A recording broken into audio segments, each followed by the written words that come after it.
Cuba was missing from the stage for 57 years. So for many people watching, we had to live vicariously through like Miss Venezuela's or the Miss Puerto Ricos or, you know, whoever was the closest representation. But I think it was very significant to have finally for 2024 Cuba back on that stage. And Marinera Ancheta, the first one in 57 years. I mean, I'm sure it's a great honor, but also a great responsibility. Yeah. And who knows, even a great burden. The temperature's not the problem in Hialeah. No, that's I mean, unless you hate heat.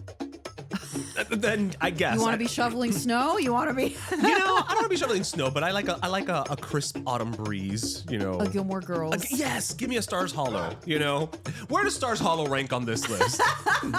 That's what America wants to know. I couldn't tell you the last time I went to Santa's Enchanted Forest, even before it started, you know, moving around. Miami culture peaked.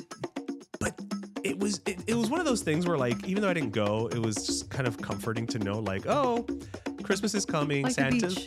Yeah, exactly. Yeah, I rarely go to South Beach, but I like knowing it's there. The comfort that is right. There. I like knowing it's there.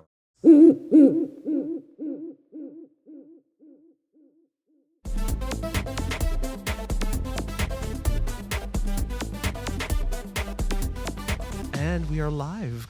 Thank you for that, Junior. So welcome back, everybody, to episode 370. Yay! I missed the applause, Junior. Me and Lady Gaga, we both missed the applause.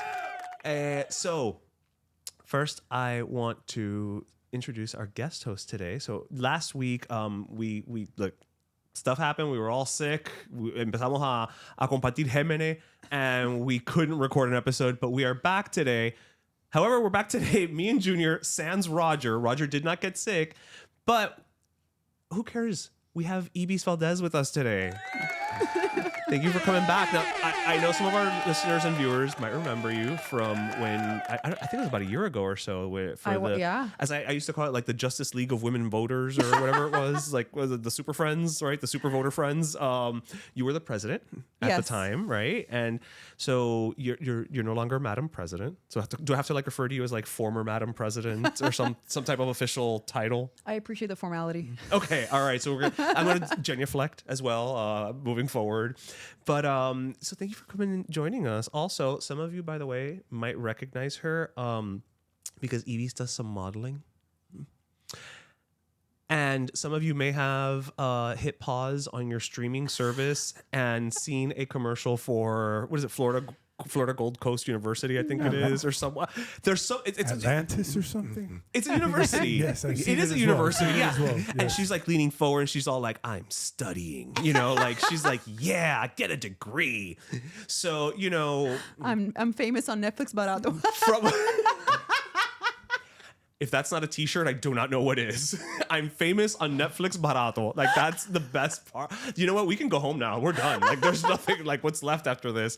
But thank you so much for stepping in for Northeastern, yes. For Northeast. Okay, see, we were right. We knew it was for... Go Huskies, yes. Yeah, that's their mascot, is a husky? Is the husky, yeah. Oh, okay. I mean, sure. I don't know. Huskies are cute. They are cute, but I don't think of it like, you know, like, go fighting bulldogs, you know, go tigers. It's like, go Huskies. Like, you know, like, I don't know. I'm sorry, have you not seen Balto?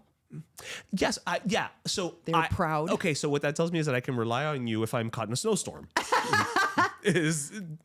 Sounds pretty heroic to me. I mean, in Miami, it's not going to happen. It's not going to help very much, but overall, yes. But yeah, proud Northeastern alum. They just opened a campus here in Miami. So I'm really proud to say that photo shoot. Yeah. They're all real alumni. So it's not stock photography. Yes. Okay. So it's a real Miami girl. All right. So we're not going to get invited, Junior, is really the moral of that story. Yeah. And also, wait, I know that you were, because there was another thing. I have my notes here. What is it? What is it? The 30 under 30?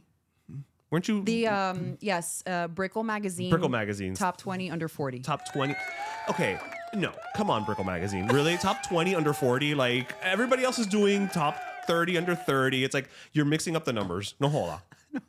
Like, really, Brickle Magazine? No wonder print is dying. Like, it's confusion like that. No, I'm kidding. But no, that's awesome. See, I've never been the anything under anything. So, you know. You're everything in my heart. Oh. again, thank you for coming, guys. That's episode 370. We're done. Because after that, I don't think I can take much more of it. It's just that love I feel. I don't need to make it go bad, go south. Like, nope, we need to keep it there. So before we start the show, I do want to say, so Mr. Junior, welcome back. Welcome back. Because I know you, last week we were both under the weather. The week before that, you were on vacation. And so I actually want to welcome you back with it was your birthday last Thursday. I think it was on the 20th. And I brought a cake to celebrate your birthday, sir. Oh my gosh. So I have aquí. Now, it's not just any cake. It is from Roger from Au Chocolat. It is a chocolate ganache cake. Now, I will preface this by saying this cake has been sitting in my fridge for a week. I have way too many onions in my refrigerator for one human being. So if this thing tastes like chocolate onion. Okay, but with the paper on or off the onion? Paper on. Like then you should be fine. Yeah, I should be fine. Okay, but should be fine. But again, if it tastes oniony, it is not the fault of Au Chocolat or anybody involved in the Au Chocolat product. Okay, it is strictly because for some reason I just need to have a shit ton of onions. I don't know why, but I just do.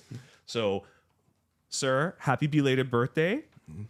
We're gonna cut some cake here for you. Thank you. Obviously. Thank you. Oh, it looks Thank so you, divine. Roger. Oh my Thank you, goodness. Roger. As we would say, je time. Je time, Roger. Je time, Monsieur Roger. Je time. So, tell us. You were on vacation a couple weeks ago, right? You were out and about. You were parrandeando. No? We went to the Keys. It was 11/11, which is a very important day in Steph's life. So we went to go celebrate 11/11 down in the Keys at El Chaguito, which is... El Chaguito. That's what we call it belovedly. It's a little puddle in Key Largo that's officially called Rolls Landing. The official government name, if we're The government by name. government names here. But we belovingly call it El Chaguito, a little puddle there where we go and watch the sunset with Luna because dogs are allowed. Oh. So it was a lovely time, 11/11. And then, yes, if we're recapping what I was gone for last week, it was my birthday, but I was in and out of Virgin Cares. Con un catarrito malo. Yes. No feeling too good, pero... Listen, Junior's voice is not an accident. So that sexy rasp of his, like he has to keep it going by getting sick every so often. Yes. Like I found this out at a family reunion when I saw Ambrosio Hernandez. Wait, you need to get. Wait, you know somebody called Ambrosio? Ambrosio Hernandez. Of course, he's the like legend Ambrosio Hernandez. our TV grandfather. Of course, yes. Clearly. Wait. Ambrosio Hernandez Tú estás from perdido ahora Univision. mismo. I'm just gonna keep Ambrosio cutting cake. Hernandez. I'm just gonna keep cutting cake. No, I don't know who this is. He's Who's one Ambrosio of- Hernandez? Ambrosio Hernandez. He's a like super like very famous anchor. Yes. That's why I call him like my TV grandfather. On what network? Univision. On Univision. Yes. I'm so lost. Once you see him and once you hear him, Iconic. you will Okay. feel him. Maybe I just in didn't your know his soul. name. Yes. And he's also a cool guy. Very cool. Because I met him and he told me, this is verbatim, I have an indie band. I was like, you have an indie what? He goes, I have an indie band. I was like, your cool points are already here. Now you're all the way It's just like getting higher. It's just getting higher. He was such a cool What a rock guy. star. Well, I also want to call out that we do have an actual audience here today of interns from the Miami Media School. So thank you guys for sitting there and putting up with watching me for an hour, because you deserve class credit just for that alone, honestly. But what I will ask is, so there's cake for everyone. I will cut a piece for all of you guys as well. So aren't you glad you came today? But if one of you could just take this to Junior so that I don't have to get up. And this is not me like pulling a diva move or anything. This is literally me trying to not... Okay, Moran Laprisi. Well, I'm just trying to not knock over like 17 things that are all around me, you know? Like, I'm trying to be courteous at most. A ver, qué grande quieres el pedacito? Un ching, pa Un probar. chin pa probar. Okay. I do want to hear if it tastes like onion. Junior? I will faithfully tell you. So I don't think it has nuts in it because Roger knew that he was making it for you. So I hope he's not trying to poison you. All right, let's have a crack at it. All right. You kids all want? So you're good? Yeah, so it's 1, 2, 3, 4. All right. All right. No onion detected. No onion detected. All right, good. Roger, I didn't mess up your cake. Delicious. Or is it? I don't know if it's a cake or if it's a pie. It's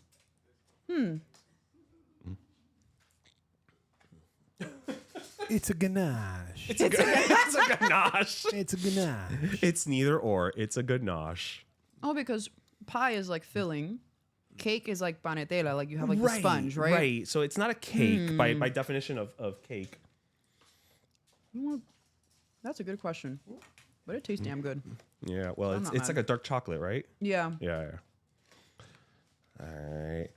No onion detected. No. I confirm it as well as Ibis. Yes. We're All good. right. We're in the clear. Thank you, Roger. Merci beaucoup. Yeah, so he texted me yesterday and he was like, I can't make it today because I have so many orders for Au Chocolat because it's Thanksgiving week. Yeah. And I so saw a he lot was of people, promoting. yeah, a lot of people are ordering, the key lime pie, the brownies, the new Lux brownies, all of that. So, he's a little busy this week. It's like, fine, be that way. Don't show up. Hate Junior. That's fine. I'm too busy being an entrepreneur. Whatever with him and his entrepreneurship. I married a French person. I'm an entrepreneur. Oh, look at me. Whatever, Roger Borges. But I love you. Here we go. All right, so how many more pieces? One? All right. Well, actually, two because I need one too. Yes.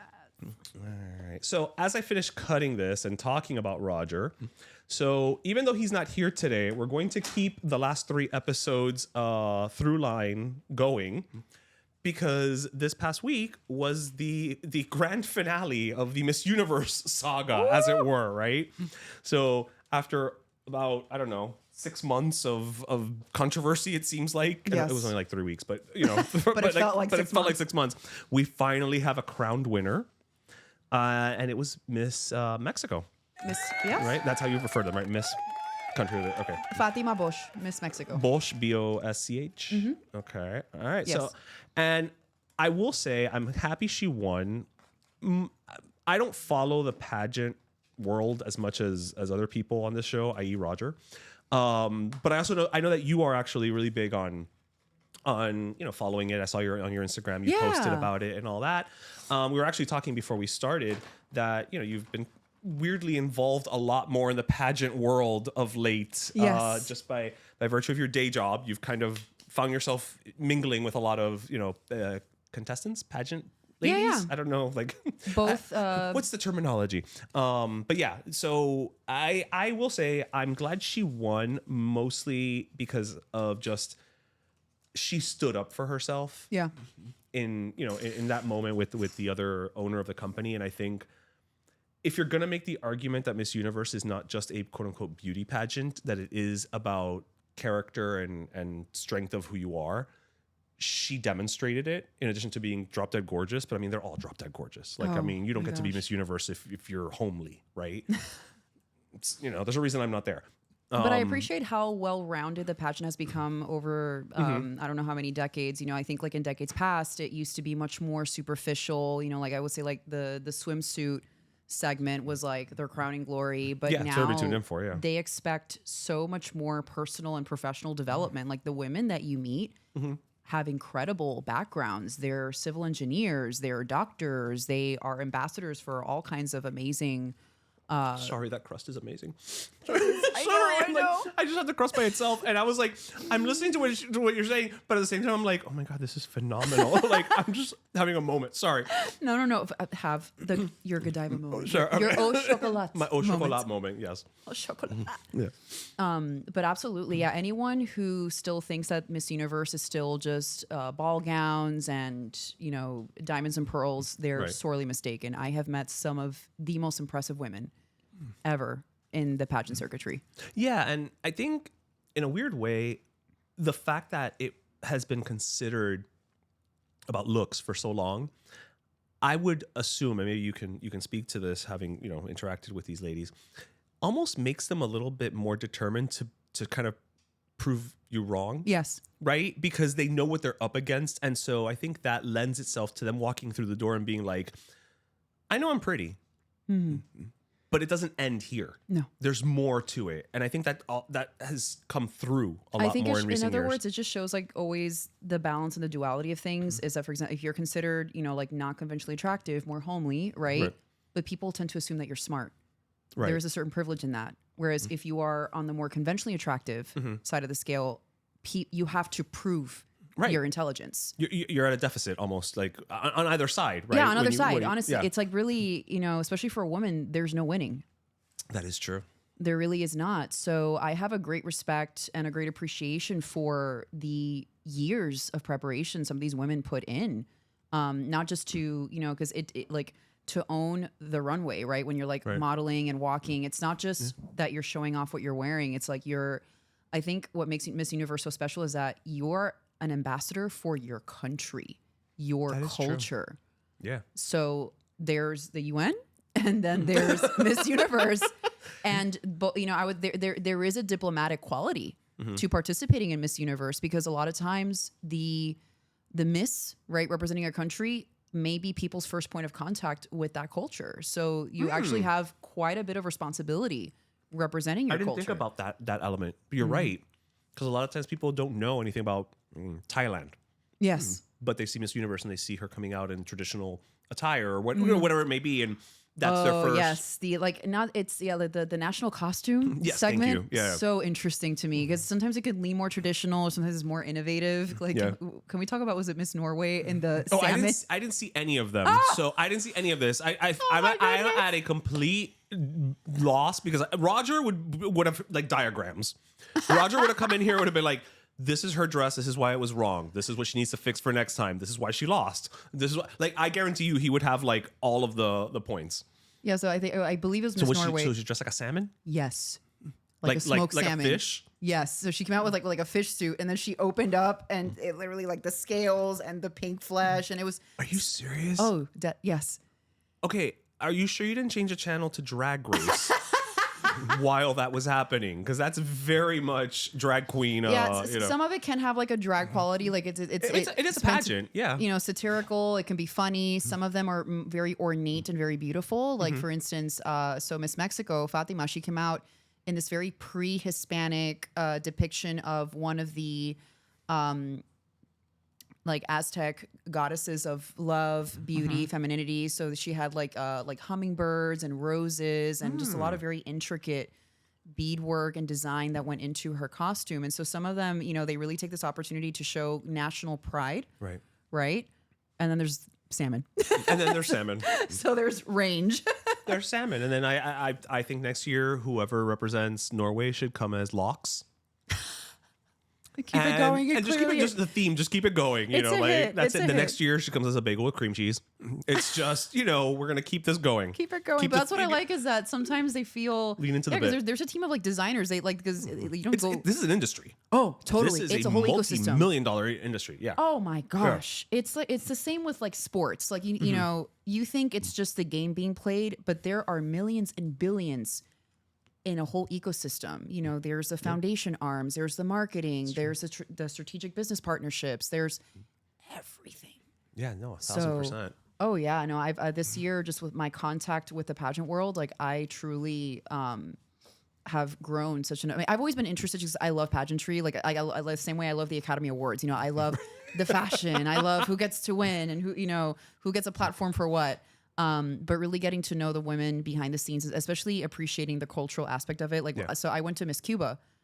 I was actually going to ask about that, because I'm a Cuban boy, born and raised here in Miami. A part of me is just like, how, I don't necessarily know if you have the answer. How do we get away with saying this is Miss Cuba, but she's actually Miss Cuban-American? Interesting distinction. Yeah. You know what I mean? Because the one who won, Lina Luaces, yes. I mean, she was born here. Yeah. She predominantly speaks English. Like I saw interviews where she was like, listen, I ramped it up and I didn't speak to anybody in anything but Spanish leading up to, like, she really leaned into it. And it's like, I'm not going to say she's not Cuban, because then I'm saying that about myself. Right. But it's a conversation we need to have. Absolutely. Because you're having somebody go up there, represent a country. Yes. For all intents and purposes that they've never even been to. Yes. Right. And so even from a cultural perspective, is this person representing the culture of that country today, or are they representing the culture of the country from 50 some odd years ago, which is what the culture that we have, the Cuban culture that we have here as Cuban Americans, is not the culture that's happening right now in Cuba. I mean, for the most part, No, generally yeah, speaking, it's really diverged. Absolutely. Yeah. So I always have this thing of like, but are they really representing the country? I mean, listen, I'm not pro representing a dictatorship. So there's that. No, Let me put that out there. Like, and I think that's why, because with the dictatorship, the Castro regime wrote off Cuba's participation in Miss Universe as a capitalist bourgeoisie, thing that we can do without. A waste of time. A waste of time. Basically. And so Cuba was missing from the stage for 57 years. So for many people watching, we had to live vicariously through like Miss Venezuela's or the Miss Puerto Rico's or, whoever was the closest representation. But I think it was very significant to have finally for 2024, Cuba back on that stage. And Marianela Ancheta, the first one in 57 years. I mean, I'm sure it's a great honor, but also a great responsibility. Yeah. And who knows, even a great burden. And I thought she did a wonderful job. Definitely the first time around. Her national costume, she came out in this like Ochung inspired outfit where it was like golden sunflowers, a lot of like Afro-Cuban elements and just, very similar to Miss Mexico, like the Afro-Cuban goddess of like love, beauty, femininity. So I think clearly it's a winning formula. Right. But I think, just the significance of seeing Cuba back on that stage, incredible. But I think there is also a conversation to be had, like if you're Cuban-American, like in the way, like Lena and I are very similar that way. I'm also born here. Yeah. And there is definitely debate within the community. Like I know like when she won, there was a lot of conversation of, is she really Cuban? She doesn't speak Spanish that great. Or, is it a Nepo baby winning Yeah, the but distinction? that's a whole, her specifically, there's a whole other layer. There's another layer, well. absolutely. Yeah. But for what it's worth, like as I've seen. She's Lilia Stefan's daughter, for those of you who don't know. Yeah. From El Gordo de la Flaca, La Flaca's daughter. Yeah, La Flaca's daughter. It's funny, I think of her from Solo Gigante, but anyway, that's how old I am. Yeah, but for what it's worth, like I had the pleasure of meeting her recently at a charity gala event, and Lena was on top of being impossibly tall and beautiful. Two things that you are as well, by the way, because you're tall. Like for a woman, you're not short. 5'7" and in heels 5'10", but I was in heels and she's still okay. So she's surpassed she's abnormally huge. Very, very tall, right. but so graceful. You don't get to be tall and gorgeous, Lena. All right, you're gonna have to pick one moving forward. One or the other. Right. But she was so receptive and warm. And I said, "Hey, can I take a picture with you? Oh my gosh, I'm so proud that you're representing us on the stage." And she was just so grateful. I really felt this energy of gratitude from her that I like. So for me, if anyone like backtalks her, I have to defend her. I'm sorry, Right. but I think that she is a very eager, willing participant. Marianela Ancheta from the year prior is a very big fan of hers, very visibly supporting her. And I love to see that. That goes a long way, I think. That sorority, that camaraderie, absolutely. And I think as a Cuban-American woman, I'm personally not mad that she's not Cuban born. I think that, to represent a culture is a different conversation from representing a country. And that's the conversation in the Cuban community. Like, are you Cuban enough? But that's a goalpost that's always moving. I mean, let's look at Selena. The documentary, Blessed by Her Family, just came out recently. And I think, many of us in varying degrees are familiar with Selena. Yeah. She's 5 generations born in the States. She's actually more American than the rest of us combined. Oh, yeah, 1,000%. Yeah. She had to relearn Spanish or learn it actually as she was singing. Yeah, she had no clue. No. Yeah. And yet she's this Mexican-American icon. So if someone like Selena can do it, I think that sets an example for how the rest of us can represent culture proudly, faithfully, right, and with a lot of meaning. And so I think that there is space for not just necessarily directly Cuban-born women. That's probably why there was less controversy with Marianela, because she is, even though she immigrated here at a younger age. She was born there. She was born there, yeah. Okay, so that was a different... Yes. Yeah, okay. Yeah, that's why you didn't really hear that chatter. Whereas with Lena, just because, again, the extenuating circumstances, it was much more apparent. But I do believe, and I do take the side that there is room for women like Marianela and also women like Lena. Oh, 100%. To represent the culture. 100%. I just, my whole thing was just like... Because the selection committee is here, by the way. That's why. Yeah. But I just, my whole thing was from the angle that we were talking about earlier, where it's like these people are going representing their country, right? And not, I mean, by extension of their country, their culture. But she's not the only one, though. For example, Miss Ecuador this year, also American. Really? Yeah. And there's okay. even a different category like Miss Latina USA or something like that. That it's like Latina from here. So I think didn't know that. even Okay. at the Miss Universe level, there is this growing understanding of. Mm-hmm. I think there's a bit of a widening of that lens of like you don't need to strictly represent the country, like be a passport carrying, Right. But it's more about representing the culture on a global stage. Interesting. All right, guys. Well, in 2026, pageant chat with Ibis Valdez is coming on the Cultura Talks Network. No, I'm kidding. No, it's very fascinating. I honestly, I'm not that guy who's like into all of that. It's But like, now you are. I listen. My stance on these things is always like I always assume there's more to things than I know. Yes. Right? Because I always say I never want to be the smartest person in the room. If I'm the smartest person in the room, we're all in trouble. Like I always want somebody that I can learn from. So I appreciate these conversations, even if it's about something that I may not have an inherent interest in, but it's something that I'm aware of its existence. It's something that I, it's in the ether. It's in the pop culture ephemera. In the zeitgeist, In yeah. the zeitgeist. And so you kind of know, but you don't know. And this is actually really, to me Oh, so anyway, this is fascinating. very fascinating. Yeah, And yeah. even the fact that, for example, like I didn't know that with Miss Universe before, like you had to be, I think you couldn't be any older than 30 or even less. You had to be specifically unmarried. Yeah, that I remember. But now you can be, there are plenty of women competing well into their 30s or older. That's right. Old maids deserve love too. But I think it's, it's like I said, like some moves are encouraging Right. because again, it's opening the door for that many more women to be able to faithfully represent Yeah. their culture and be that ambassador. No, I like it. So we're gonna shift gears for a moment. Here's another topic. So as of when this episode comes out, it will have already been Thanksgiving. Will be in the rear view, right? So are you guys big Thanksgiving people? Ibis Junior, do you guys like Thanksgiving? I always appreciate a holiday. I'm all right. I'm all right with it. You're all It's- right with it's it. not my top 3. What is your but, top 3? Halloween, Okay. New Year's, Arbor Day. Arbor, what's Arbor Day? For plants, Oh, it's when you go and like plant a tree or something. Yeah, trees, and across the nation, tell the world about trees. Trees are terrific. Woo! Am I the only one who remembers this PSA? You remember that, but you don't remember Ambrosio Hernandez. I can't believe it was you, bro. In my defense, if Ambrosio Hernandez had been played every 20 minutes on Channel 33 while I was watching cartoons growing up, I'd have remembered that as well. Well, so I wanted to bring it up because I love Thanksgiving. To me, Thanksgiving is No, I enjoy Thanksgiving. Thanksgiving. I mean, I'm a fat boy, so I love Thanksgiving. Like anything that has to do with eating, like I am here for it.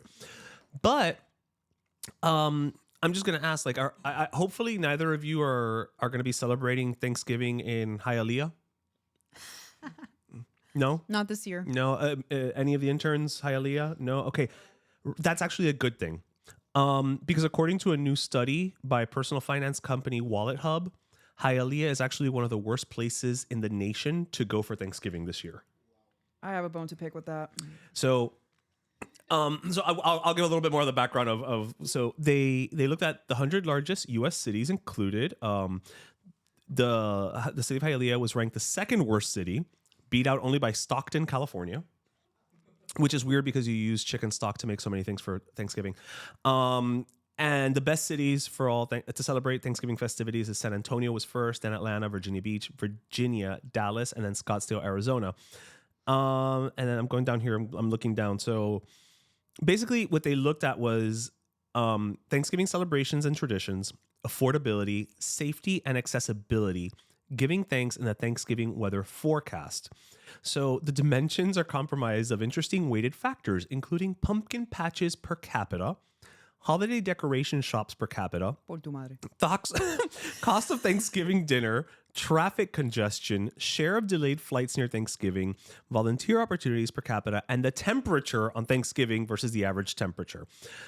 I think we can agree Hialeah has fine temperature. The temperature is not the problem in Hialeah. No, that's I mean, unless you hate heat. Then I guess you want to be shoveling snow. You want to be I don't want to be shoveling snow, but I like a crisp autumn breeze. a Gilmore Girls. Yes, give me a Stars Hollow. Where does Stars Hollow rank on this list? I'm sure. That's what America wants to know. That's what America really wants to know. So what they're saying is what really hurt Hialeah's ranking was its perceived lack of celebrations and traditions, as well as its affordability. It ranked last in affordability and third from last in celebrations. Evidently, Hialeah doesn't have a high number of pumpkin patches per capita, a high Google search interest for Thanksgiving, or a high number of holiday decoration shops per capita.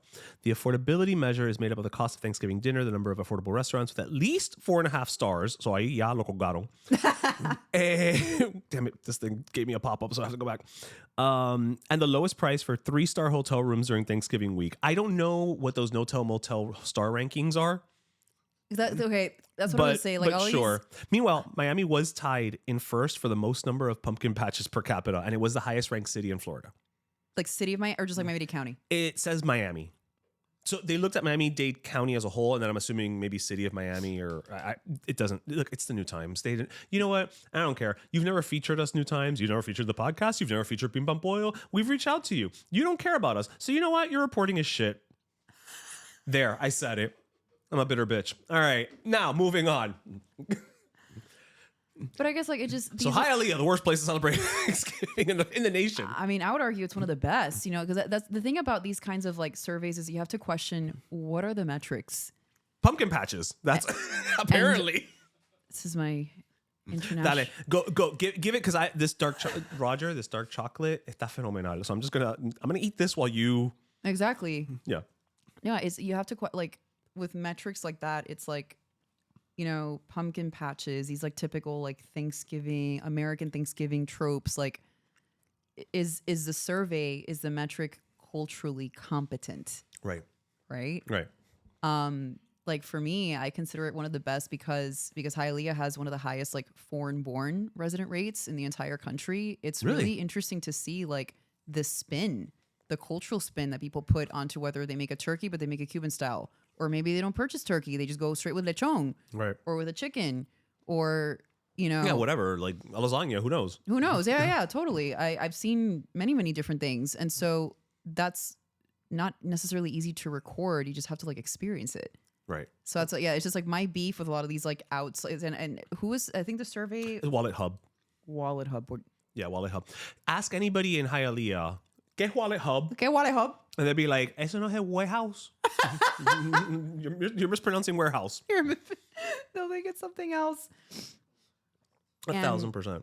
That's the thing is that I think like ranking a city like worst for Thanksgiving, it definitely overlooks like local traditions, intergenerational like practices, you know, how are you addressing like the culture? Well, even the fact that they added like the availability of, what is it, restaurants have a 3.5 rating or more. I'm like, to me, if I'm going to rank Thanksgiving ability, that to me, going to a restaurant for Thanksgiving isn't Thanksgiving, right? That part. So it's usually your abuela making your frijoles at even, home. You know, or even with white people, you know, it's going to your family's house or your cousin's house or your neighbor's house, or, you know, it's going to a home, not necessarily a restaurant. So I also question, like, why is that there? Like, oh, it's horrible for Thanksgiving because you can't go to, you know, get Salt Bay to come and throw, you know, some salt on your mashed potatoes or whatever the hell it is. Like, well, that's not a holiday. Now you're just being bougie. Like it's like, for example, it's like it's kind of like on like Mother's Day where like the expectation. It's really interesting how Thanksgiving, the expectation typically is to like make food at home. Yeah. And then like Mother's Day, right, is you go to a restaurant. There are Mother's Day prefix menus, specials. Well, like, yeah, because she's making the meal on Thanksgiving. You can't have her make it again on Mother's Day. Part. That's, you know. That part. That part. Listen, it's the least we can do. One day out of the year, we take you out to brunch, you know, take you to the Denny's. And yeah, so it's like, WalletHub se atreve? Yeah, really. It's like, and WalletHub. I'm addressing you, WalletHub. We address you. Come back for Noche Buena. Let's see where Hialeah ranks on the December 24th list, because if it doesn't rank at number 1 or high in the top 5 at least, then clearly your version of Christmas Eve is figgy pudding y toda esa cosa que aquí nadie come. So more of your biases will be exposed. Exactly. Yeah, 1,000%. Cultural competence. Yes, but it's funny because growing up, that's where we would do Thanksgiving. Because my grandmother's brother, my mom's uncle, they lived in Hialeah, and we would go to Hialeah for Thanksgiving up until like I was maybe 12. So for me, yeah, Thanksgiving was in Hialeah. Like, and we would gather outside under the carport. They would put the big ass tables Yes. and the folding chairs, and we would be running around playing hide and seek with me and my cousins and all that. And it was a great Thanksgiving. Like, it's just funny to see that. So homey and so cozy, and the fact that you can, like, even the smallest house, if you just rearrange the furniture just so and lay out the You fit things, 45 people. easy, Done. easy. You just put the toda la silla against the wall. And one of my favorite sayings in our, I don't know, specific to Cubans, but donde comen dos, comen tres. Hell yeah. It's It's not specific to Cubans because I've heard my friends Other in people New say York it. say it. Yeah. But it's I just love, like, it's also our community sense of, like, generosity. It's just so beautiful. Yeah. Like your abuelo playing domino. Yeah, in the exactly. corner, Like, it's or cubilete. that The old school my games. grandfather I never saw him play cubilete. I'm not saying he didn't. I'm just saying I never saw him never saw play him. it. Yeah. Yeah, it's like super niche. I've seen it a handful of times in my life. Yeah, I feel like cubilete is like the Latin or Cuban version of like backgammon. Something like, In the well, sense, isn't it the cup and then like the no. dominoes? Like, What I and you mean shake by it is like people who play backgammon, like they play backgammon. If you have never played it, you have zero clue what the hell's going on when they're doing it. I feel like cubilete is similar. It's like totally. Not everybody does it, but the people who do it, know. they're in it. It's like, yeah, just shake that dice, baby. Like, yeah. Totally. Yeah, 1000%. All right. Well, we're gonna take a quick break.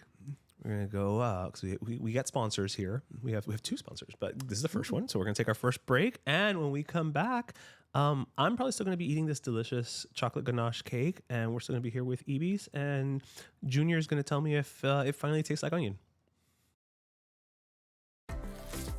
Ya llegó Navidad, which means time with family and, of course, all of our favorite holiday foods. Coquito, flan, cachapas, arepas, charcuterie boards. All of them so yummy, and all made from deliciously creamy dairy like we get from Florida milk. This holiday, you can find your new favorite dairy-based recipe at floridamilk.com or lechedeflorida.com. Así que whether it's Thanksgiving or Noche Buena, don't forget to add dairy to the celebration. Happy holidays from Florida dairy farmers and Pero Let Me Tell You. All right, and we are back. So, I wanted to bring something up. We are a very respected podcast here. We've had linguists on, and so I wanted to bring up what Cambridge Dictionary has named as their word of the year. So, for those of you who don't know, every year Cambridge, kind of anoints like the word of the year, which is either a word that's having a moment or a word that maybe new, it didn't exist before, has taken a different connotation, and so on and so forth. So before I say what it is, what do you guys think it is? So Ibis, you're the guest. What do you think the Cambridge Dictionary word of the year is? The first word that came to mind is conniption. Probably not, but it sounds like it'd be a word. Okay, I'm going to lobby for next year for it to be conniption, because that is a great word in and of itself. All right. Junior, what do you think? Bamboozled. I like that. Bamboozled. It has body, it I has- like both of y'all's choices way better than what they actually chose. I'm not going to pretend that I don't. But no, sadly, neither conniption or bamboozled is the word of the year. This year's word is parasocial. Now, I don't know if y'all know what parasocial is, and there's like a one sentence definition here because they're a dictionary. Parasocial is a one-sided relationship where someone feels connected to a person they've never met in real life. I've heard that used so much more in recent years Yep. because the way that we relate to Post-COVID especially. Oh, totally. Like the way that we relate to public figures and celebrities now, as opposed to via only traditional media, 10, 20 years ago, totally different. Like, so the idea is that because celebrities now, like they vlog a lot more, there's a lot more candid, Access to them. organic. And that you can comment and they'll comment right back. Like Yeah. you don't have to go through a publicist. You don't have to send a letter that, some PO box, some impersonal Fan mail. Yeah, some impersonal PO box. Like now you can DM them. Yeah. Right. And absolutely, I Chapel Roan, I think, is an artist who's been very open with like her boundaries in regards to fans that Oh, feel. really? Oh yes, actually, she has spoken up very vocally about fans that she feels invade her space because they feel entitled as if they know her better than what they really do. Right. And so she's spoken very openly, like, please, you know, like, I'm glad that you like my art, but this is my line. This is my space. I'm an artist that you like, but I'm not your personal friend. I'm not Right. someone that you can just like poke, touch, grab at as you feel like it. Yeah. It's interesting because it's a bizarre phenomenon. I think it's always existed, right? Because there's always, I mean, it's the very extreme version of it, but there's always been stalkers, right? And stalkers have always kind of existed in that world. With celebrity stalkers, I'll say, have always existed in that world of like, oh no, when they made this movie, when they said that line, they were talking to me, but in those days, we kind of chalked it up to like mental illness, right? Like, oh, John Hinckley, thought shooting the president was going to get, him points with Jodie Foster. Boy, were you barking up the wrong tree on 2 counts. Because she may have said something in an interview that he heard as she was talking to him, right? Yes. But nowadays, these people are just putting their lives on social media like we all do. Like all of us, are posting. I mean, Lord knows, I don't think I've worn a shirt in any of my posts for the last, 10 years. And it's always, like I'm dancing or I'm just being stupid or whatever. I can understand how someone, and I'm not famous, right, in any stretch of the imagination, but I can understand how someone, even doing this show, like when I've had people who, the rare occasion, have come up to me. It happened to me a couple weeks ago. He was very nice, very lovely. It was like a get together, gay in the Gables, and this guy like heard my voice and he was just like, "You're on Pero, let me tell you, right?" I'm like, "Yeah," and he's like, "Yeah, you're Ish, right?" I'm like, Oh my "Yeah." goodness. He's like, "Yeah." The voice sounded familiar. I'm already at a disadvantage, right? Because it's like, oh shit, if this person listens to the show, as much as I don't go into details about anything, but I do talk about my life. This person, Yes. if it's the wrong person listening, if it's the wrong person, Oh, Lord. no, but you know what I'm saying? Like they can very innocently, I don't want to say innocently, but they could very understandably be like, no, I know Ish. No, I know DJ. No, I know Junior, right? Because we are in your ear. Especially we started as an audio podcast. We're in your ear once a week. When you're listening to us, you might be driving in your car. You might be taking a bubble bath. You might be, we can be with you in a, I don't want to say an intimate moment. No, but in your most intimate settings, that makes sense. We're in your home, and not just in your home. In your car. We're in your ear. Again, Yes. we're literally in your head, right? That's weird as hell. Think about it. Like that's weird as hell. So again, I'm not even remotely comparing myself to a Chapel Roan. Her problems with that are much bigger than I would ever have. But she speaks to a theme that is very absolute. But I think important. It could happen to anybody. It can happen to anybody. It could happen to anybody. This thing of like, oh no, I know them. And that's why, like, whenever I've encountered in the wild, like a celebrity or an influencer, the same like I'm a really big fan of. Like, I don't like the idea of like fangirling so much that I turn like violent or aggressive or just like unpleasant. Right. I actually always preface, like, for example, I met recently WTF Alisa. I love her content. I think she's hilarious. She's an influencer. Yes. Okay. Yeah, so she, so hint, you should definitely have her on the podcast. You guys could talk Was it about WTF? WTF Alisa. Alisa? Alisa. Okay. Yeah. All right. And she's like, no, you can't spell my name right. I'm not going to come on. Yeah, I'm a huge. She's. You guys could talk about books, film, culture for hours. Cool. Oh my gosh. Send me the profile. Totally. And so I was at Books and Books when I saw her walking out, and I was like, but the first thing always that like, you don't know me. Because I always want to establish, like, I'm not reacting to you as if I know, you that you know me personally. Right. You don't know me. However, I'm a big fan of your work. Right. So I set the tone immediately, not assuming that they're not feeling entitled to them like reacting to me a specific way. Of course, if you're walking, like I would be caught off guard if I'm just like walking out of a bookstore and someone's like, "Hey, Ibis," and I always try to be very respectful as well, It's make the it more approach. about like, hey, like I really admired like the content of your work. It resonates with me for XYZ reasons. Right. And I keep it cute. That's the key.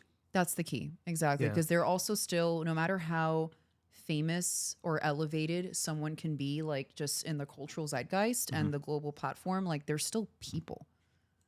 Yeah. And you can never forget that. that's so important because I a couple of years ago, with Bim Pampoyo, we've been participating. We've been fortunate enough to be asked several times now to the South Beach Wine and Food Festival. Yes. And we're invited again next year. So thank you, Lee Schrager and everyone involved. We're going to be there for 2 events again. But there was a year, so we get invited. There's always like a Thursday night event. It's like Thursday late at night, which is for all the people who are participating. So all of the chefs, just kind of like a thank you, like, it's industry. So it's just hang out before the storm, really just comes in. Before right? the rush. Before the rush. So we're there, we're hanging out with her. And out of the corner of my eye, I see Jane Krakowski.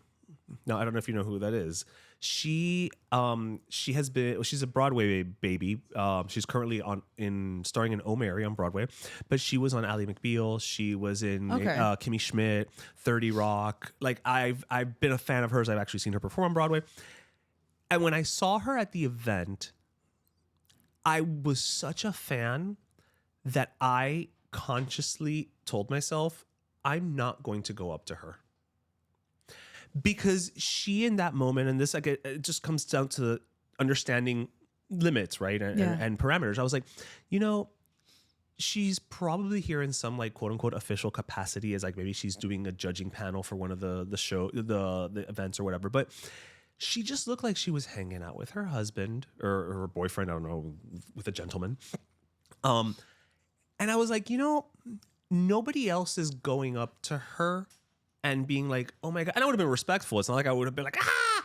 But at that moment, I said to myself, I'm just going to like fanboy from afar that I'm in the same, rarefied air as this person who I've loved for years. Because it just wasn't the right moment. And I think sometimes people just need to understand that and exercise that. To your point, they're still a person. Yes. And if they are coming, if she's just done a show on Broadway and she's walking out of the theater door where there's throngs of fans and that's the perfect moment. You show up, you fangirl, you ask for the autograph, you take the picture. They know what's going to happen when they walk out that door. Yes. I think otherwise, use your judgment. And again, it's how you approach them, right? It's one thing to come up and just be like, excuse me, are you so-and-so? Oh, I love your work and blah, blah, blah. Whether it's an author or a radio host, whatever. But if you just storm the castle, that's scary in and of itself. What happened with Ariana Grande recently? Okay, can we talk about that for a minute? It was in Singapore, I believe. Yes. Yeah. Okay, that video, for those of you who don't know, so Ariana Grande was on the Wicked World Tour in Singapore, and this influencer who that's his whole shtick, which is what really upsets me, is that because I don't know that much about him. So his whole shtick is he basically goes to these like red carpet events and he rushes the red carpet to get a moment with celebrity X, right? Now that's terrifying in and of itself. But the fact is that it appears that we, I guess, reward him. We, as the collective, we like the Borg, we apparently reward him for it because he keeps doing it. And I'm assuming that that's his whole shtick online, right? His influencer shtick, or whatever. Just human behavior, yeah. Like if you're not like, if something bad enough doesn't happen to you to make you stop doing something, you're just gonna, and especially people for the views, for the likes. There you go. The more outrageous you are, the more you can up the ante. Exactly. Well, he's been banned from Singapore. He was, yeah. I think he's from New Zealand is where he's from. But what I will say about that is, tú sabes que él sabe con quién se tira. Because fíjate que he did it to Ariana Grande, who like this spoon weighs more than Ariana Grande on a good day. All right. ¿Cómo que no lo hace when The Rock is on a red carpet? Pues. Right? Good point. Like why isn't he doing it when Michael B. Jordan is promoting Sinners? Why? Because he'll knock him one in the face, right? Because it's always it's kind of like you pick on people that you think are not going to defend themselves or that have the capacity to. I mean, I'm glad that Cynthia. Yes, that her co-star came in to defend her, and the whole cast seemed Cynthia really protected. Erivo is also skinny as hell right now too. So again, but you know what? So, you know what? I'm gonna issue this guy a challenge though. Busca Cardi B. Try that with Cardi B. Try that with Cardi B. Try that with Cardi B. She just finished an assault trial where she said she didn't assault, and I guarantee you she will go to trial again and be like, "Yeah, I beat his ass. He came up to me. I beat his ass." Like, yeah, try it with Cardi. See what happens. Yeah, wow. Yeah, I didn't really like that. It is a form of bullying. Yeah. And intimidation for sure. Yeah, for sure. And also, let's say maybe instinct would be to punch him in the face, right? Oh, but I was assaulted. Right? So like they can't win. And I hate how people who, for example, it's not just about not being a celebrity. I think it's a very basic principle of you don't know what you would do in a situation until you're in it. What I hate is like whether in comment sections or just in conversation. Well, if I was so-and-so, I would have con toda la gama del mundo. And it's like, you are sitting like... Yeah. So like us right now. Very comfortably. You're able to analyze the situation from beginning to middle to end, like, and going back in time. In 2020. 2020 vision. Right. Yeah. In a way that when you're in a situation, fight, flight, freeze. Yeah.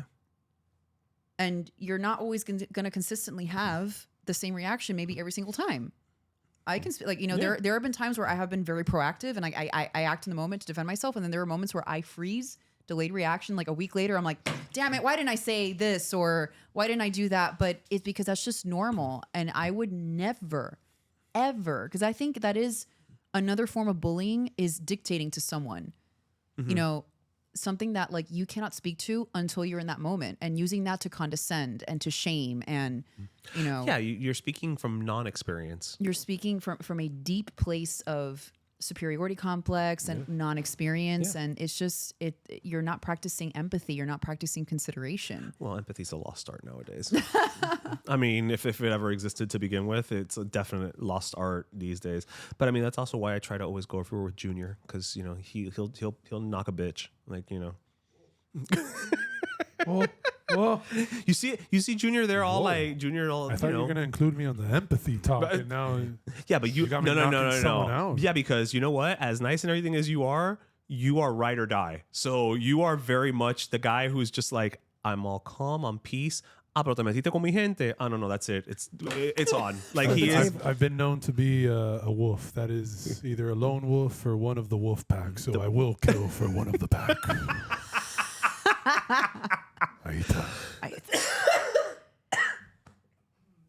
But if you ever want to restore your faith in humanity, I missed you, Junior. Watch. Have you ever watched episodes of What Would You Do with John Quiñones? El show de los chismosos. De los chismosos y intrometidos. Yes. I have. Yeah. The concept of mind your business totally goes over their heads, but you know what? Yeah. Empathy in action. It is. And look, I mean, I call it that because it's funny. It's just a funny way of referring to it. It's subjective. They are being kind of cheap, but they want to know what's going on. But you also have to pick your battles of when are you going to insert yourself into a situation that is not yours. And I say that just because, listen, I've seen a lot of Law and Order SVU, and a lot of times that's where I got my law degree. And a lot of times, you'll see some instances on an episode where somebody will like try to help a situation, and then all of a sudden now they both turn on you. So it's one of those, not that happens all the time, but that's also why like exercise caution, guys, before you get involved in anything, because you don't know who's armed, especially in Florida, and you don't know, you know what I mean? So cógelo con take it easy. Cógelo con take it easy. But at least like the moral of the story is that at least, you see like the goodness in people. And not to be a Debbie Downer and bring Anne Frank into the conversation, but what was it that she said in her diary? It's like, in spite of everything, I still believe people are good, or I still believe in the good of humanity, or something to that effect. And one of the most famous diaries, and I can't even quote it properly. I genuinely do believe that. I do believe that ultimately everything that we see on social and on just in media in general is a smaller fraction of the actual actions of people. Yes. It's just magnified. Yes. So that we feel everything is a dumpster fire when it's probably only like maybe 5%. And when you factor 5% across the globe, yes, that is such a small amount. You know what I mean? In the grand scheme of things. No, and that's why it's like you have to practice a bit of like a social media hygiene. Right, in terms of like what you interact with online, make sure social media hygiene. Oral hygiene, financial hygiene, social media hygiene for everything. So, is there prep for social media? Is that what where do I get that prescription? Because I feel like it has to be pre-exposure, right? Pre-exposure to social media, you should take the pill. Exactly. Yeah. Sonate un prep. Un prep ahí. But like, taking the prep, right, first, like, be very mindful of, are you following mostly, for example, like mainstream legitimate news sources or mostly blogs, right? Make sure that you're actually or following actual journalists. That helps a lot. And even then, how many are you following? Right. Yes. Because if you're just constantly being bombarded with Like nothing headlines and but news. but news, quote unquote. And usually, which it can have a negative bias, totally. So you curate your feed, like in terms of your online, your social media hygiene. Like make sure that you're interacting, engaging, right? Yeah. Liking something, clicking on something, leaving a comment. Make sure that your feed is varied. Yeah. Like I work in politics, but if you see like my For You page on Instagram and whatnot, you would think I was like Martha Stewart or something. Like I love my cooking videos, my dog videos, my lifestyle videos. It's important. Because you need to like despejar la mente un poco, right? Variedad. Yeah. It really is a matter of diversifying like what you consume. So for example, like I don't always go onto social media to consume more of what I work in, right? Like there is a time and a place where that is important. Yeah. But I also use it to kind of like just, change gears a little bit and just engage in something different. Yeah, to disconnect a little. A little, totally. Yeah. See, that's why I on Instagram I follow Sesame Street. I follow Dolly Parton. Yes. I follow this other thing called Good Good Co, which is only good news. Yeah. I follow this Live from Snack Time, which is this guy who just goes and interviews little kids on the playground. Oh. There's this other one called like I forget what it's called. It's old people with like a chalkboard and they ask them a different question and they put their answer. Like that is my feed. Like, do you follow Ganas con Ganas? We do on Pero. We do follow them. They're fantastic. Fantastic. They're fantastic. I've actually wanted to have them on the show for a minute. Oh my gosh. Yeah. They are, so it's the thing. It's like feel good content It's important. is really important, and things that, so, and even, I saw something on Instagram recently that perceiving and experiencing beauty is actually very healing for the neurons in your brain. Like when you are, whether curating content, engaging with content, or beautifying your home, like our brains are trained to find, to gravitate towards like a certain symmetry or asymmetry. That's why, for example, like plants and trees and things like. Let's use the Christmas tree as exhibit A.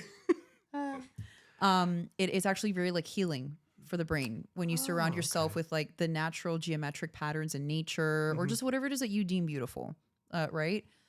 It's so, in other words, like it's important, I think, when you're engaging on, like, that's why for me, like I see there's a lot of conversations I'm around where it's like, oh, the internet is all bad. Everything is bad. It's like, well, the internet is like a knife. You can use it to cut up and prepare a nutritious, delicious meal or stab somebody in the back. It really depends what intention you use it for. Like if it wasn't for... Depending how your Thanksgiving goes, you can do both in one night.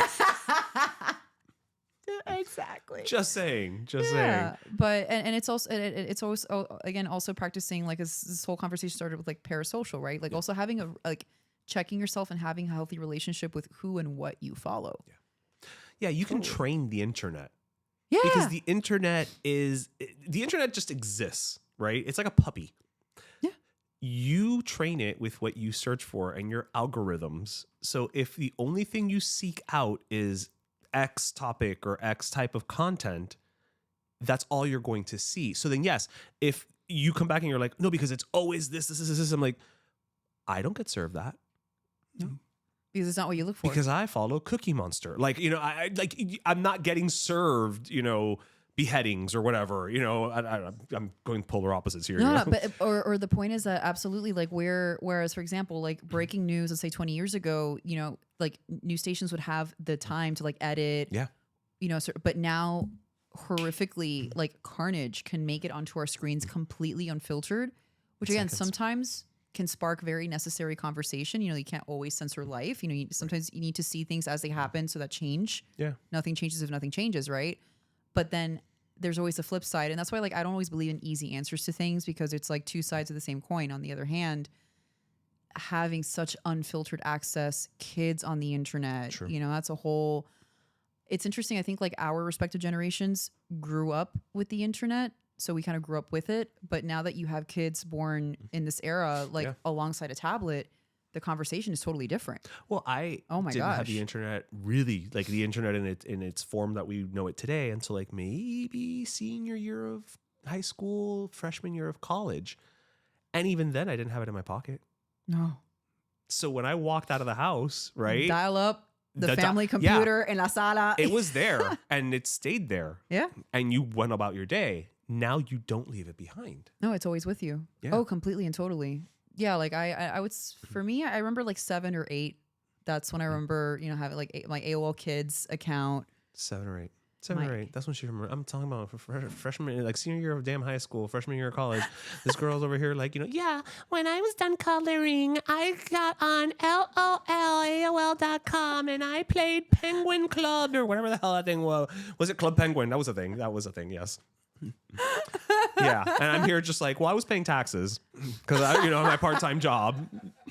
Yeah. Sure. Make me feel old as hell. Junior, I think I'm gonna eat more of your damn cake because this is just making me feel ancient.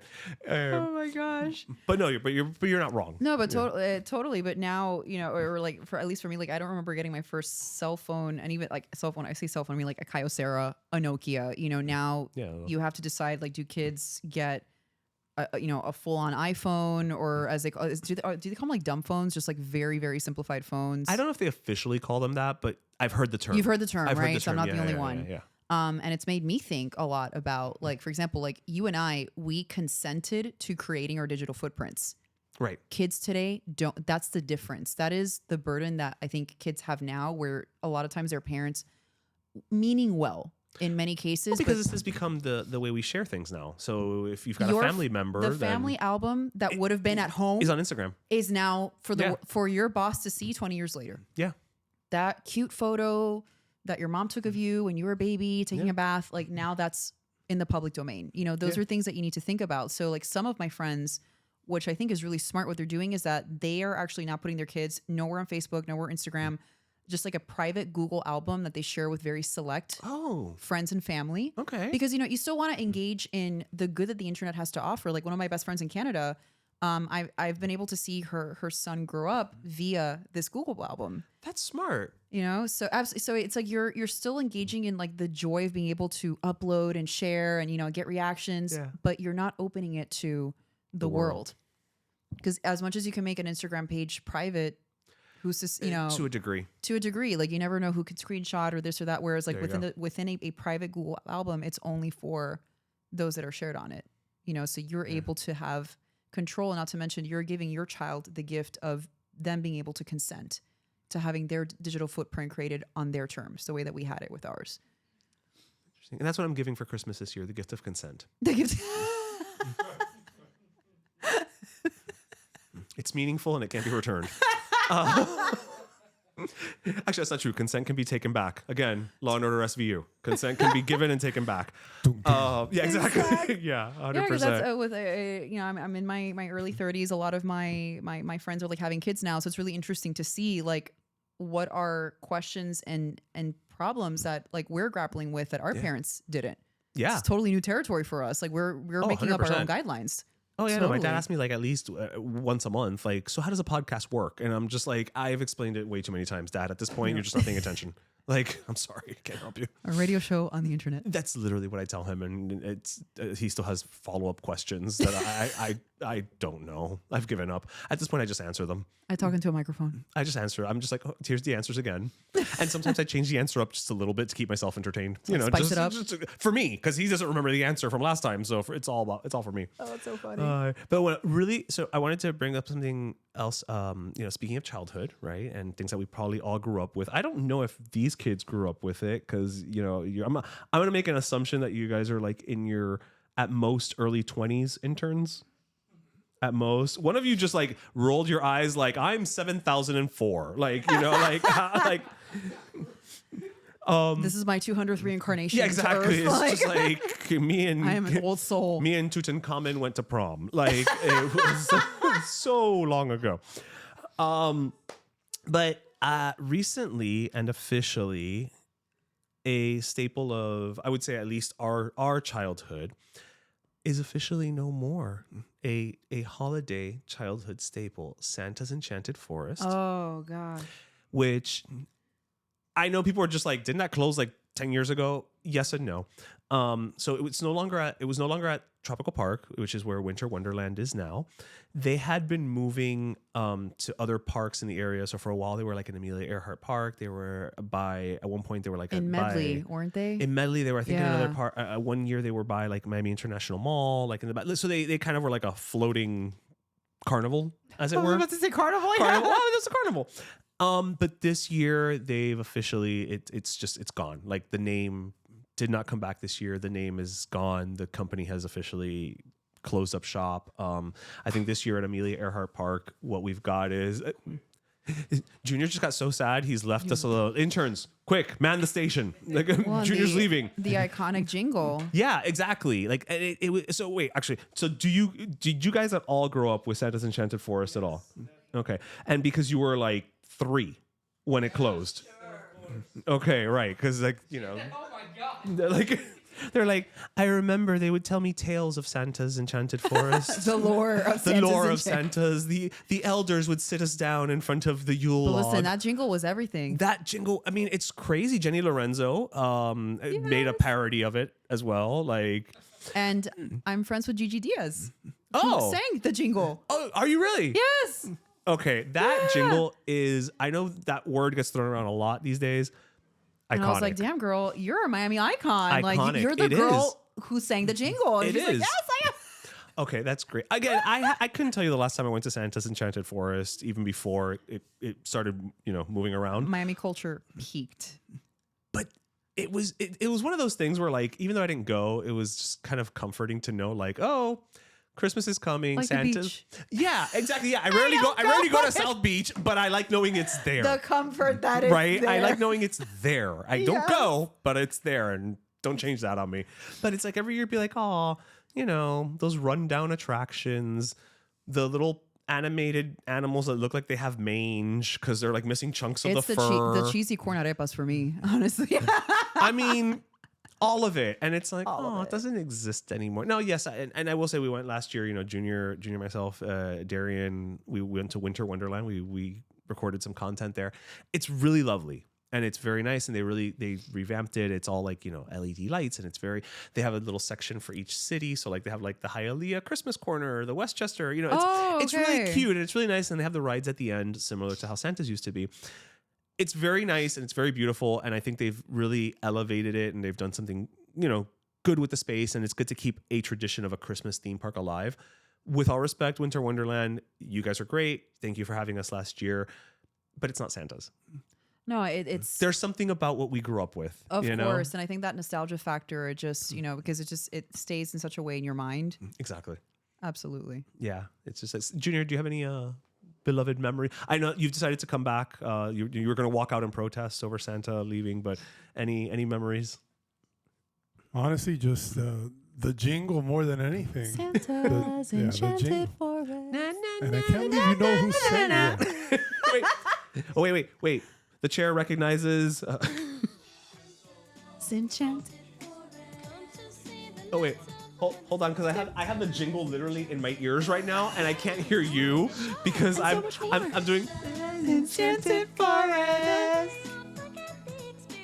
You sing that, Gigi. Enchanted Forest Park. The fact that we both did this at the same time.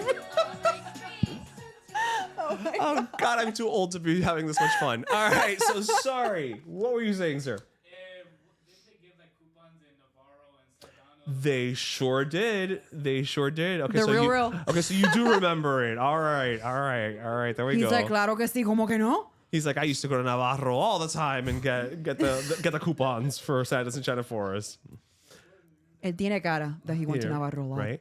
Well, you know why tiene cara for Navarro? Because he looks like somebody who enjoys like cologne, and Navarro always had the best colognes at the best prices. Always. See, he looks like he smells good, right? So he definitely, he would know Navarro. Oh my God. He would know Navarro. He's like, hi, I'm being put on blast on. I love me Navarro. On Like, YouTube. I go in there just to pick up, I don't know, like cotton balls, and I walk out with a million other things. Ay, esta cafetera. Ay, mira un labial. Yes. Ay, mira, ay, no. You know what? That's why I only do online shopping, because you put me to traditionally grocery shop. Oh, I walk out with that. I live next to the Navarro's open 24 hours. The amount of times that I've gone in there because I'm like, coño, I want a soda. I don't just walk out with a soda. Soda, the candy bar, the turron, and this and that. Yep. That's right. Miami Christmas is coming. Turron. Coquito. I like coquito. Turron I'm okay with. I don't. Okay, we've had this conversation many times on Turron the de show. yema, I don't like the ones with nuts. No. I'm just gonna say I don't have a problem with turron as a concept overall.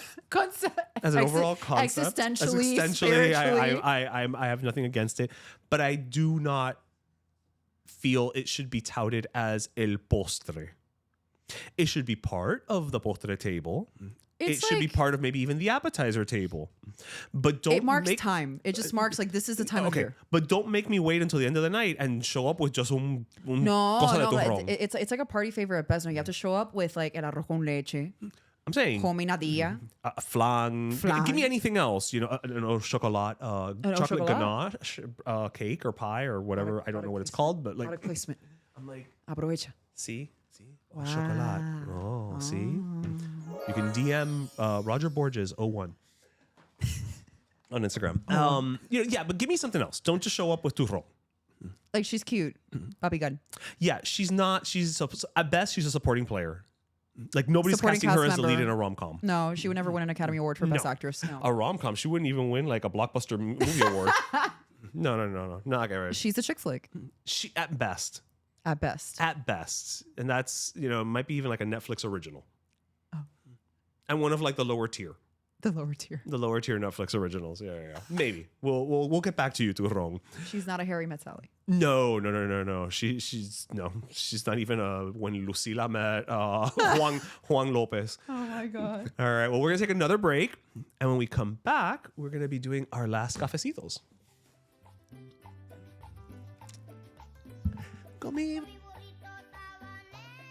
The holidays are here, and with them come all our traditions.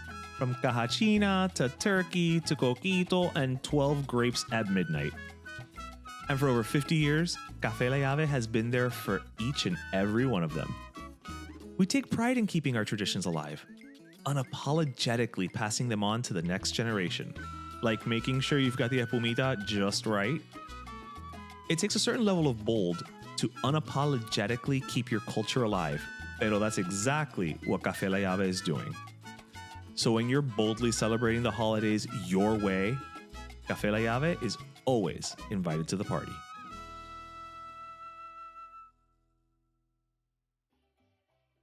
All right, and we were having a burrito sabanero break. Dance break, because that's what you do as the holidays get closer. You tuki your way through the day. That's... And if you're not, then you're missing out on a great time to be had by all. So now it is time for our end segment. We end every episode with our last cafecito, brought to us by our friends at Café La Llave. And this is where we just kind of, we talk about something that we're enjoying, something we want to give kudos to. So I'm going to, as the guest, I'm going to let you go first. And what's your last cafecito, Ibis? Like, who would I give it to? Yeah, like what do you want? What do you want, like the listeners, the Pero Primos, to like know is something cool or that deserves, kudos or something like that? Well, I would definitely give my last cafecito to our county mayor, Daniella Levine-Cava. Okay. She's our first woman mayor. That's true. A friend of the pod. She's been on the show. Exactly. Yeah, we always got a rep. She really cares. She's so grassroots. She's amazing. She has such an open mind and an even more open heart. And so my last cafecito has to go to her. Well, there we go. And she seems like somebody who enjoys a cafecito. Oh, yes. I could see her having a 305 cafecito break. Girl can hang. I can see it happening. I can definitely see it happening. So for my last cafecito, I'm actually going to give it to something that hasn't, as of this recording, happened yet. But here's where I'm going with this. So throughout the year, and for several years now, we've been very fortunate. The Arsht Center here in Miami has been very, very kind and awesome to us, always inviting us to the openings of their new shows, whether it's the Broadway series or local productions. And I love the arts. Big supporter of the arts. I love a night out. I love a play. And so next week, because we drop on Fridays, so next week they have invited us to go view I think it's the premiere of the play of CLUE, which is one of my favorite movies ever. Like, that movie is hilarious. I don't know what the stage version is going to look like or going to follow, but it is a play. It's not a musical.